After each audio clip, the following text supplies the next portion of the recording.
بسم الله الرحمن الرحيم. الحاقة ما الحاقة وما أدراك ما الحاقة كذبت ثمود وعاد بالقارعة فأما ثمود فأهلكوا بالطاغية وأما عاد فأهلكوا بريح صرصر عاتية سخرها عليهم 7 ليال و8 أيام حسوما فترى القوم فيها صرعى كأنهم أعجاز نخل خاوية فهل ترى لهم من باقية وجاء فرعون ومن قبله والمؤتفكات بالخاطئة فعصوا رسول ربهم فأخذهم أخذة رابية إنا لما طغى الماء حملناكم في الجارية لنجعلها لكم تذكرة وتعيها أذن واعية فإذا نفخ في الصور نفخة واحدة وحملت الأرض والجبال فدكتا دكة واحدة فيومئذ وقعت الواقعة وانشقت السماء فهي يومئذ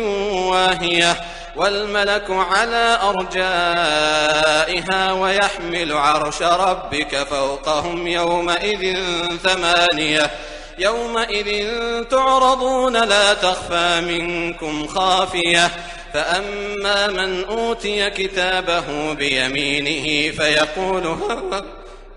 فأما من أوتي كتابه بيمينه فيقول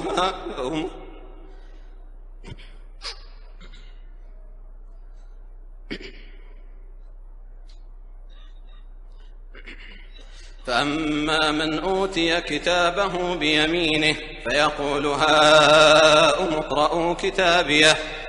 إني ظننت أني ملاق حسابيه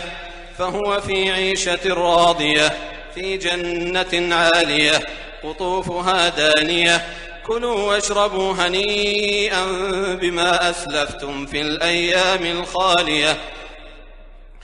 وأما من أوتي كتابه بشماله فيقول يا ليتني لم أوت كتابيه ولم أدر ما حسابيه يا ليتها كانت القاضية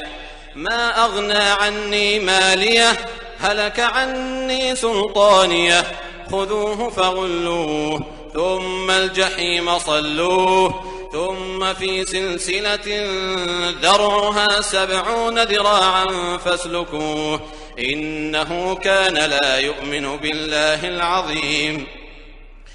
ولا يحض على طعام المسكين فليس له اليوم هاهنا حميم ولا طعام إلا من غسلين لا يأكله إلا الخاطئون